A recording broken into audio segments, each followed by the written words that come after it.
Nah, kita akan masuk ke berbagai macam contoh penjadwalan, penjadwalan basic di sini ya, yang digunakan oleh operating system di dalam mengatur eksekusi proses. Nah, di sini kenapa disebut penjadwalan basic? Karena kalau kalian nanti googling di internet, penjadwalan-penjadwalan yang akan kita pelajari ini sudah banyak yang sudah dimodifikasi, dikembangkan atau digabungkan dengan penjadwalan yang lain. Penjadwalan atau algoritma itu adalah cara atau urut-urutan. Jadi penjadwalan di sistem operasi ini tidak tertutup kemungkinan digunakan juga di sistem yang lain. Misalnya, ketika kalian belajar jaringan komputer, di situ juga ada penjadwalan. Misalnya penjadwalan untuk mengirimkan paket. Paket mana yang akan dikirimkan duluan. Di situ ada penjadwalannya juga. Kalau di sistem operasi, penjadwalan di sini digunakan untuk memilih proses yang akan dieksekusi. Nah, contoh penjadwalan yang dikembangkan dan biasanya digunakan di jaringan komputer adalah misalnya nama penjadwalan basicnya adalah round robin. Ini basic ini. Di jaringan komputer, ini biasanya sudah dikembangkan menjadi WRR, Weighted Round Robin. Jadi ada tambahan bobot di situ ya. Nah, mungkin kalian sudah pelajari di mata kuliah jaringan komputer. Ini salah satu contoh yang sudah dikembangkan.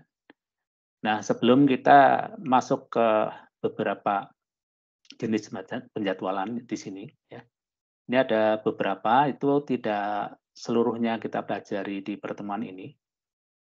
Jadi sebagian nanti akan kita pelajari di pertemuan selanjutnya ya tentang penjadwalan ini. Nah, sebelum masuk ke situ kita perlu tahu berbagai macam parameter yang jadi pertimbangan oleh perancang atau yang mendefinisikan macam-macam penjadwalan ini.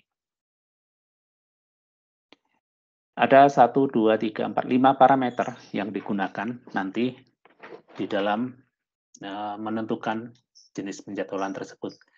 Ada yang disebut dengan selection function-nya, ada decision mode-nya, ada service time-nya, ada turn time-nya, ada normalized turn time-nya. Nah, apa itu? Kita akan coba lihat satu persatu.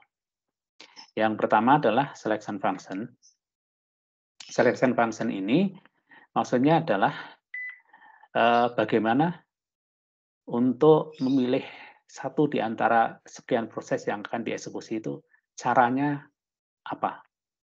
Dasar untuk milihnya apa? Nah, ini beberapa di antaranya yang digunakan oleh desainer atau yang menentukan suatu jenis penjadwalan. Mungkin ada yang menggunakan dasarnya itu prioritas. Mungkin ada berdasarkan kedatangan proses. Mungkin ada yang menggunakan waktu. Nah, waktu itu bisa waktu berapa lama proses itu telah menunggu, atau berapa lama proses itu sudah dieksekusi, ya, sudah menggunakan waktu prosesor, atau total waktu yang diperlukan. Jadi bisa banyak hal. Nah, setiap algoritma penjadwalan akan menggunakan ya salah satu dari kriteria ini yang akan digunakan di model penjadwalannya. Kalau tadi di awal kita sudah singgung penjadwalan prioritas, ya pasti dia dasarnya dari prioritas saja.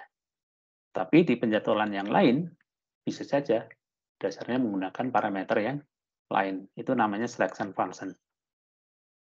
Kemudian yang kedua adalah decision mode. Kalau decision mode di sini digunakannya adalah kapan suatu proses itu harus diganti. Apakah harus nunggu proses itu selesai, baru bisa diganti proses lain, atau di tengah jalan boleh dihentikan dan diganti proses lain. Itu termasuk jenis decision mode. Nah, kalau modelnya pakai non-preemptive, maka proses itu akan jalan sampai selesai, baru bisa digantikan oleh proses yang selanjutnya.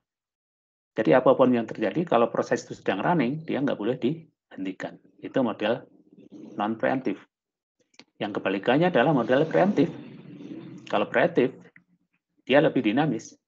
Sewaktu-waktu bisa dihentikan kalau ada hal lain yang lebih penting atau ada alasan lain untuk menghentikan. Nah, biasanya itu kalau ada interrupt ya. Interrupt itu bisa macam-macam sumbernya. Bisa karena time out, waktunya habis, bisa karena ada proses lebih tinggi yang mau masuk, atau bisa aja ada kesalahan di situ ya. Jadi kalau model preemptif pasti di situ akan lebih sering dilakukan pemilihan proses. Nah, ketika terjadi aktivitas pemilihan proses, maka di situ ada yang disebut dengan overhead. Nah, tadi di awal kita sudah sebutkan bahwa contoh overhead di penjadwalan adalah digunakannya waktu prosesor untuk memilih proses.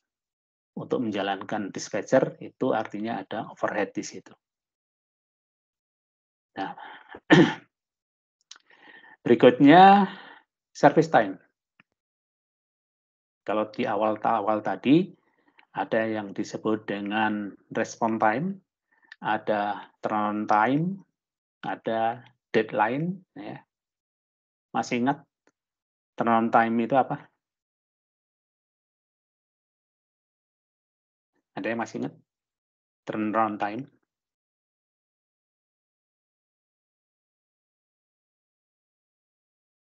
Apa? Ini tinggal dibaca yang bawah ini ya. Ini turnaround time.